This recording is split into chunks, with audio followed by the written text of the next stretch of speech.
महान चमत्कारिक और रहस्यमयी गुरु गोरखनाथ को गोरक्षनाथ भी कहा जाता है। इनके नाम पर एक नगर का नाम गोरखपुर और एक जाति का नाम गोरखा है। गोरखपुर में ही गुरु गोरखनाथ समाधि स्थल है। यहां दुनिया भर के नाथ संप्रदाय और गोरखनाथ जी के भक्त उनकी समाधि पर माथा टेकने आते हैं। गोरखनाथ जी ने नेपाल और भारत की सीमा पर प्रसिद्ध शक्तिपीठ देवीपाटन में तपस्या की थी। उसी स्थल पर पाटेश्वरी शक्तिपीठ की स्थापना हुई। भारत के गोरखपुर में गोरखनाथ का एकमात्र प्रसिद्ध मंदिर है। इस मंदिर को यवनों और मुगलों ने कई बार ध्वस्त किया, लेकिन इसका हर बार पुनर्निर्माण कराया गया। 9वीं शताब्दी में इसका जीर्णोद्धार किया गया था, लेकिन इसे 13वीं सदी में फिर मुस्लिम आक्रांताओं ने ढा दिया था। बाद में फिर इस मंदिर को पुनः स्थापित कर साधुओं का एक सैन्य बल बनाकर इसकी रक्षा करने का कार्य किया गया। गोरक्षनाथ के जन्मकाल पर विद्वानों में मतभेद हैं। राहुल सांकृत्यायन इनका जन्मकाल 845 ई की 13वीं सदी का मानते हैं। गुरु गोरखनाथ के जन्म के विषय में प्रचलित है कि एक बार भिक्षाटन के क्रम में गुरु मत्स्येंद्रनाथ किसी गांव में गए। किसी एक घर में भिक्षा के लिए आवाज लगाने पर गृहस्वामिनी ने भिक्षा देकर आशीर्वाद स्वरूप पुत्र की याचना की। गुरु मत्स्येंद्रनाथ सिद्ध तो थे ही, अतः गृहस्वामिनी की याचना स्वीकार करते हुए उन्होंने एक चुटकी भर भभूत देते हुए कहा कि इसका सेवन करने के बाद यथासमय वे माता बनेंगी।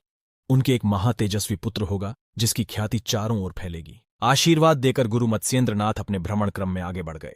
12 वर्ष बीतने के बाद गुरु मत्स्येंद्रनाथ उसी ग्राम में पुनः आए। कुछ भी नहीं बदला था, गांव वैसा ही था। गुरु का भिक्षाटन का क्रम अब भी जारी था। जिस गृहस्वामिनी को अपनी पिछली यात्रा में गुरु ने आशीर्वाद दिया था, उसके घर के पास आने पर गुरु को बालक का स्मरण हो आया। उन्होंने घर में आवाज लगाई। वही गृहस्वामिनी पुनः भिक्षा देने के लिए प्रस्तुत हुई। गुरु ने बालक के विषय में पूछा। गृहस्वामिनी कुछ देर तो चुप रही, परंतु सच बताने के अलावा उपाय न था। उसने तनिक लज्जा, थोड़े संकोच के साथ सब कुछ सच सच बतला दिया। उसने कहा कि आपसे भभूत लेने के बाद पास पड़ोस की स्त्रियों ने राह चलते ऐसे किसी साधु पर विश्वास करने के लिए उसकी खूब खिल्ली उड़ाई। उनकी बातों में आकर मैंने वह भभूत को पास के गोबर से भरे गड्ढे में फेंक दिया था। गुरु मत्स्येंद्रनाथ तो सिद्ध महात्मा थे। उन्होंने अपने ध्यान बल देखा और वे तुरंत ही गोबर के गड्ढे के पास गए और उन्होंने बालक को पुकारा। उनके बुलावे पर एक 12 वर्ष का तीखे नाक नक्श, उच्च ललाट एवं आकर्षण की प्रतिमूर्ति स्वस्थ बच्चा गुरु के सामने आ खड़ा हुआ। गुरु मत्स्येंद्रनाथ बच्चे को लेकर चले गए। यही बच्चा आगे चलकर गुरु गोरखनाथ के नाम से प्रसिद्ध हुआ। गोरखनाथ के गुरु मत्स्येंद्रनाथ मच्छंद्रनाथ थे। मत्स्येंद्रनाथ नाथ संप्रदाय में आदिनाथ और दत्तात्रेय के बाद सबसे महत्वपूर्ण नाम आचार्य मत्स्येंद्रनाथ का है, जो मीननाथ और मच्छंद्रनाथ के नाम से लोकप्रिय हुए। कौल ज्ञान निर्णय के अनुसार मत्स्येंद्रनाथ ही कौल मार्ग के प्रथम प्रवर्तक थे। कुल का अर्थ है शक्ति और अकुल का अर्थ शिव। मत्स्येंद्र के गुरु दत्तात्रेय थे। मत्स्येंद्रनाथ हठयोग के परम गुरु माने गए हैं, जिन्हें मच्छरनाथ भी कहते हैं। इनकी समाधि उज्जैन के गढ़कालिका के पास स्थित है। हालांकि कुछ लोग मानते हैं कि मच्छिंद्रनाथ की समाधि मच्छिंद्रगढ़ में है, जो महाराष्ट्र के जिला सावरगांव के ग्राम मायंबा गांव के निकट है। इतिहास वेत्ता मत्स्येंद्र का समय विक्रम की 8वीं शताब्दी मानते हैं। मत्स्येंद्रनाथ का एक नाम मीननाथ है। ब्रजनी सिद्धों में एक मीनपा है, जो मत्स्येंद्रनाथ के पिता बताए गए हैं। मीनपा राजा देवपाल के राजत्व काल में हुए थे। देवपाल का राज्यकाल 809 से 849 ई तक है।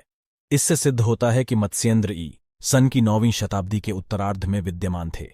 तिब्बती परंपरा के अनुसार कांडपा राजा देवपाल के राज्यकाल में आविर्भाव हुए थे। इस प्रकार मत्स्येंद्रनाथ आदि सिद्धों का समय ई सन के 9वीं शताब्दी का उत्तरार्ध और 10वीं शताब्दी का पूर्वार्ध समझना चाहिए। शंकर दिग्विजय नामक ग्रंथ के अनुसार 200 ईसा पूर्व मत्स्येंद्रनाथ हुए थे। माना जाता है कि जितने भी देवी देवताओं के साबर मंत्र है, उन सभी के जन्मदाता श्री गोरखनाथ ही है। नाथ और दशनामी संप्रदाय के लोग जब आपस में मिलते हैं तो एक दूसरे से मिलते वक्त कहते हैं आदेश और नमो नारायण। नवनाथ की परंपरा की शुरुआत गुरु गोरखनाथ के कारण ही शुरू हुई थी। शंकराचार्य के बाद गुरु गोरखनाथ को भारत का सबसे बड़ा संत माना जाता है। गोरखनाथ की परंपरा में ही आगे चलकर कबीर, गजानन महाराज, रामदेवरा, तेजाजी महाराज, शिरडी के साई आदि संत हुए। माता ज्वाला देवी के स्थान पर तपस्या करने उन्होंने माता को प्रसन्न कर लिया था। गोरखनाथ शरीर और मन के साथ नए नए प्रयोग करते थे। उन्होंने योग के कई नए आसन विकसित किए थे। जनश्रुति अनुसार उन्होंने कई कठिन आड़े तिरछे आसनों का आविष्कार भी किया। उनके अजूबे आसनों को देख लोग अचंभित हो जाते थे। आगे चलकर कई कहावतें प्रचलन में आईं। जब भी कोई उल्टे सीधे कार्य करता है तो कहा जाता है कि यह क्या गोरख धंधा लगा रखा है। गोरखनाथ का मानना था कि सिद्धियों के पार जाकर शून्य समाधि में स्थित होना ही योगी का परम लक्ष्य होना चाहिए। शून्य समाधि अर्थात समाधि से मुक्त हो जाना और उस परम शिव के समान स्वयं को स्थापित कर ब्रह्मलीन हो जाना, जहां पर परम शक्ति का अनुभव होता है। हठयोगी कुदरत को चुनौती देकर कुदरत के सारे नियमों से मुक्त हो जाता है और जो अदृश्य कुदरत है उसे भी लांघकर परम शुद्ध प्रकाश हो जाता है।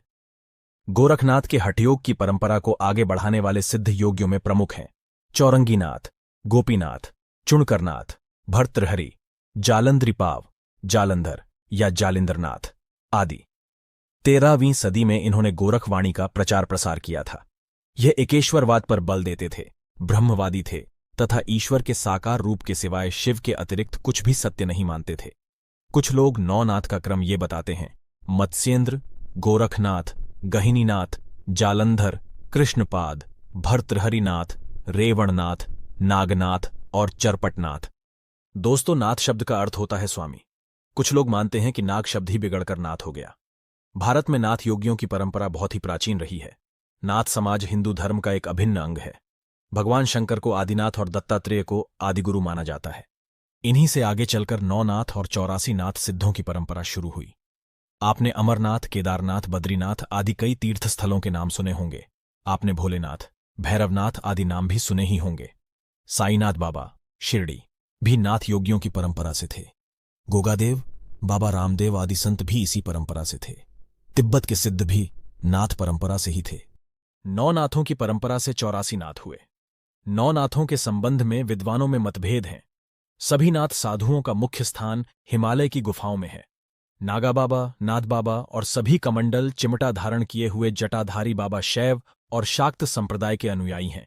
लेकिन गुरु दत्तात्रेय के काल में वैष्णव, शैव और शाक्त संप्रदायों का समन्वय किया गया था।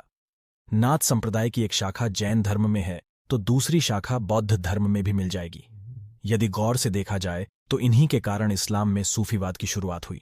सिद्धों की भोग प्रधान योग साधना की प्रतिक्रिया के रूप में आदिकाल में नाथपंथियों की हठयोग साधना आरंभ हुई। इस पंथ को चलाने वाले मत्स्येंद्रनाथ, मच्छंद्रनाथ तथा गोरखनाथ गोरक्षनाथ माने जाते हैं। इस पंथ के साधक लोगों को योगी, अवधूत, सिद्ध, औघड़ कहा जाता है। कहा यह भी जाता है कि सिद्धमत और नाथमत एक ही हैं। गुरु और शिष्य दोनों ही को 84 सिद्धों में प्रमुख माना जाता है। दोनों गुरु और शिष्य को तिब्बती बौद्ध धर्म में महासिद्धों के रूप में जाना जाता है। एक गोरखनाथ नाथ साहित्य के आरंभकर्ता माने जाते हैं। गोरखपंथी साहित्य के अनुसार आदिनाथ स्वयं भगवान शिव को माना जाता है। शिव की परंपरा को सही रूप में आगे बढ़ाने वाले गुरु मत्स्येंद्रनाथ हुए। ऐसा नाथ संप्रदाय में माना जाता है। गोरखनाथ ने अपनी रचनाओं तथा साधना में योग के अंग क्रिया योग अर्थात तप, स्वाध्याय और ईश्वर प्रणिधान को अधिक महत्व दिया है। इनके माध्यम से ही उन्होंने हठयोग का उपदेश दिया। उम्मीद है वीडियो आपको अच्छी लगी होगी। अगर गोरखनाथ जी के साहित्य से के बारे में जानना चाहते हो तो कृपया कमेंट करके जरूर बताना। चैनल को सब्सक्राइब देना ऐसी ही अध्यात्मक वीडियो देखने के लिए।